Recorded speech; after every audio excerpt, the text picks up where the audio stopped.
Hey everyone, Milkman234 here, and welcome to another episode of Forgotten Media, where I dig up some stuff you may or may not have heard of. Well, it's been Sonic's 25th anniversary, and yet I've covered a lot of Sonic topics on this show, like cancelled video games and a few other things. But for this episode dedicated to his 25th anniversary, we'll be taking a look at some Sonic mangas. There are quite a lot of Sonic mangas, and surprisingly they were only released in Japan. Whether it be the Dash and Spin mangas that has Sonic and his friends on very weird adventures, or simple adaptations of Sonic games like Unleashed or Colors, the only ones that I'll be covering on this episode are the original Sonic mangas that were made back in 1992. They were mostly made by Shogakukan, and sometimes Koro would make them as well. But no matter what company it was back then, these mangas all happen to share the same universe. In the happy-go-lucky land known as Hedgehog Town, Nicky Paloozer and his girlfriend Amy enjoy hanging out along with their friends. That is until Anton Veruca comes in and starts picking on Nicky for being weak while trying to get Amy's attention. After wishing to become stronger, Nicky transforms into Sonic the Hedgehog and gives Anton a good beating, while occasionally encountering with the evil genius Dr. Eggman, or Dr. Robotnik as we're mostly known to call him in the West.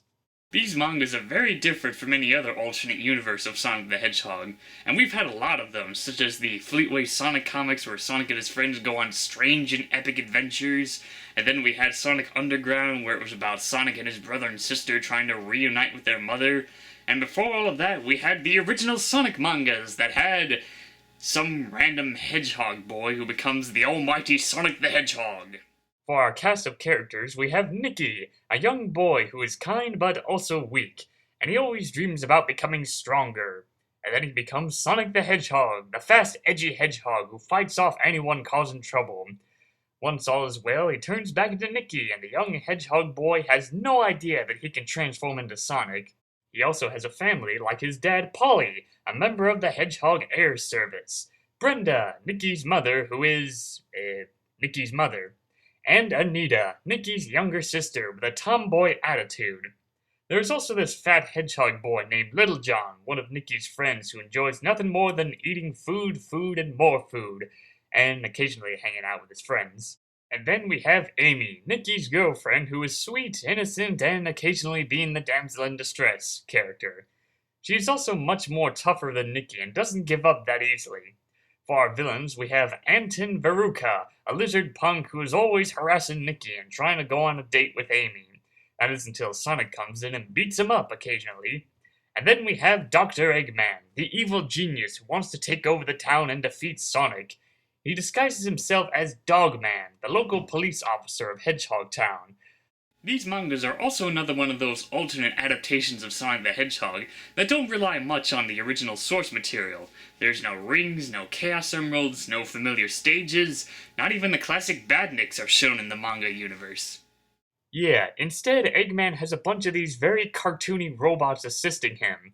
They look more ridiculous than the cheapified Badniks from Lost World.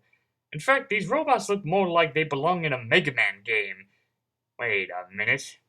Ahem. Anyway, the stories mostly involve Nicky hanging out with his friends, Anton gets in the way, Nicky becomes Sonic and beats him up, and occasionally Eggman will come in and try to put an end to Sonic's heroic deeds.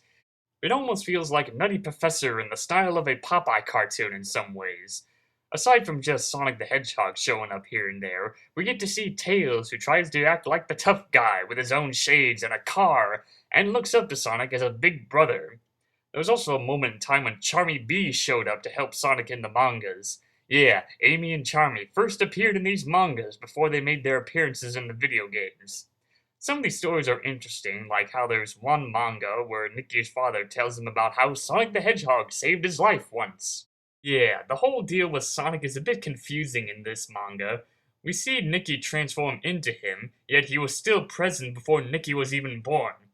My only theory is that this version of Sonic is kind of like a spirit, a sign of hope and justice, or something.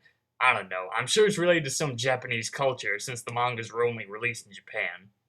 But aside from that, Eggman is the only character who believes that Nicky and Sonic are somehow connected, and in one manga, Amy becomes suspicious that Sonic and Nicky are the same person. Did they ever find out how they were connected? Well, from the mangas that I was able to read, no. Not really sure if Amy or Eggman or anybody else finds out about Nikki's alter ego. The original Sonic mangas have made several volumes that were made in 1992, but nobody really knows how many of them there are, especially when they become extremely rare and hard to find these days. So, just like with the Crash Bandicoot mangas, you're probably better off in trying to find translated scans of them on the internet. You might be able to find a good handful of these pages, but good luck in trying to find all of them. In closing, the original Sonic the Hedgehog mangas were very unique compared to all the other different versions and adaptations of the Blue Hedgehog. It's full of action, comedy, and random fun in all of its black and white manga glory. Mostly. Sometimes they would feature the manga in color, but you get the idea. If you want to see the Speedy Hedgehog in something new and completely different than what we've already had with his previous alternate counterparts, then I recommend giving these mangas a read through. Just don't expect much. Well, that wraps up this episode of Forgotten Media, so this is Melting Man 234 signing out.